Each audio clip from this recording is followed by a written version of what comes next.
it's, the distance in between.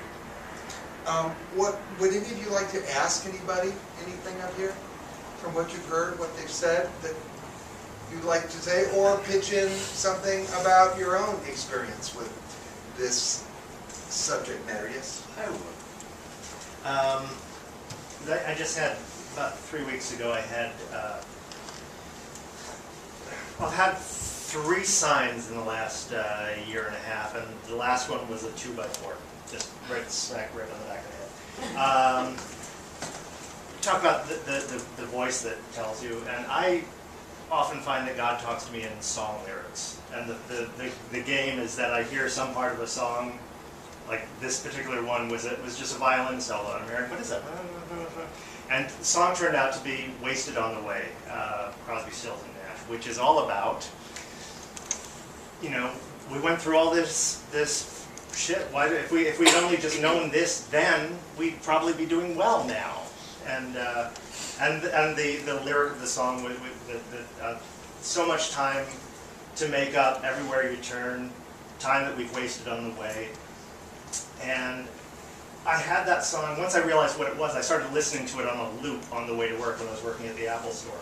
And after a couple of days, some kid, I was selling something, and I said, "Is that all you need?" And he said, "Well, hang on, my dad needs something." And I turned, and it's Graham Nash, who wrote the song. And I said, and this is up in Northridge. I mean, what Graham Nash was doing in Northridge, I don't know. But I said, "Oh, cool. I wanted to thank you." Like I invited him here. So I got that, and shortly thereafter, I quit working at the store, which was just a temporary thing anyway. And I realized, I think it's time for me to get back into acting. This is after 17 years of not, and I was pretty successful in the 80s, and then just got out of it and didn't know what happened. Shortly thereafter, my dad called me. My dad, who was an actor before I was born, but not acting when I was growing up, and he said, "Do you know what I was doing the age that you are turning now?" And I said, "What?" And he said, "That was the year I got back into acting." So he had taken about 17 years off, and I had taken about 17 years off, and neither of us did it deliberately. Neither of us said, "Well, that's it." In my head, there was a whole thing that I realize now, that I saw him being very unhappy as I was growing up and thinking, you know what? He had to raise a family, and that's why he's not acting, that's why he's not happy. So I got married, I didn't have a family. I thought, I will bypass the thing that short-circuited him. And for some reason, at the age of 30, just like he did, I stopped acting. The work just stopped. And 17 years later, I start to realize, okay, no, I need to be doing this. I really need to get back into doing this. And for the last year, I did a play about a year ago, and then this year, most of my time has been spent trying to make enough money so that eventually I could get back into acting. Which I understand that was really wrong. Because in January, I found myself with my rent not paid yet. I had consulting gigs that were coming up, 4 huge ones that were going to pay me for the next couple of months enough money to pay my rent for the rest of the year. And all 4 of them just fell, one after another. When the last one fell, I just hit the floor and I just said, okay, I need help. And I started asking people. I just said, give me something. I said, I'm completely blind right now. I can't see what I'm doing. And somebody asked me the right questions. And well, what is it underneath there? What is? And I got to the awareness that I said, no, I got it, what it is. What it is I don't deserve the money because I'm not doing what I'm here to do. I'm not doing my art. Therefore, why will the universe pay me for anything? And it was like, okay, because I thought, well, God, if I had put as much money into this not marketing over the last year, and if I had put all that energy into my acting, I still might not have my rent for January, but I'd probably be a lot happier. So I had that awareness. The next day, my agent, who I hadn't talked to in a year, called and said, oh, I have an audition for you next week. And somebody asked me, a friend sort of out of the blue asked me, what are the stories you want to tell?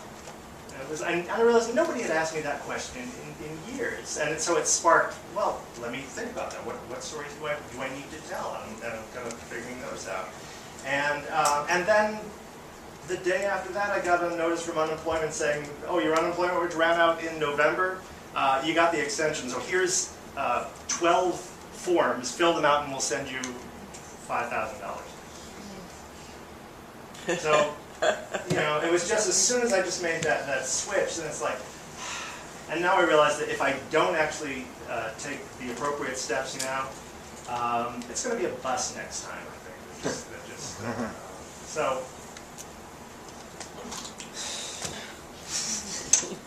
so this is to be continued. Again, you know, the voice, I don't know why it's there. In certain cases, I wish I could say to somebody, I just wish I knew where to go to get it to turn off. But it is there, and you know, it doesn't mean that you don't deserve to earn other ways and do other things and all that stuff. It certainly doesn't mean that, but it does mean that you're needed. You know, that there is some reason that it's there, and the more you lean into it, even with those things that you judge, you'd like them to be perfect, you feel they're insufficient, you're still the only person doing it, you know? And listening to that and staying with it and asking for whatever support you can get, all part of it, and then everyone seems to have talked about this kind of crescendo moment where you finally go, I just give in. I finally let it just be that way. And that's always tough until it happens. For me in my own gestation and stuff, it was the worst possible moment in the worst possible way, but I just gave in. I stopped fighting my own logic, fighting my own voice. And, you know, I get to sit in this position where people whose work awes me, you know, truly awesome in the real meaning of the word, people who make contributions that I think are awesome, call me when they're stuck. What a weird position to be in, you know, like I am knocked out, you call me and ask, or you call me and ask, or any of you call me and ask, and that I have something to give, but at a certain point I gave into the fact that I don't have to do better than you in order for me to have something to offer to you.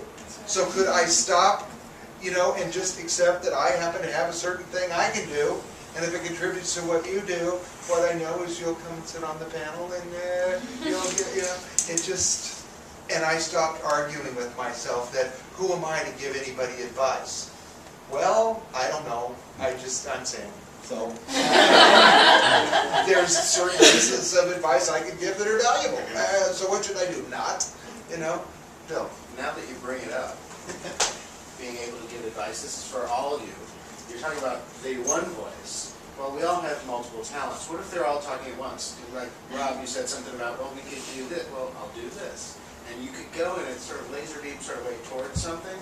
If you've ever been in a position where you could go this way or this way or this way, like different disciplines of your talents, where you weren't sure where to go, what may have happened that got you going in a direction? I just do all of them.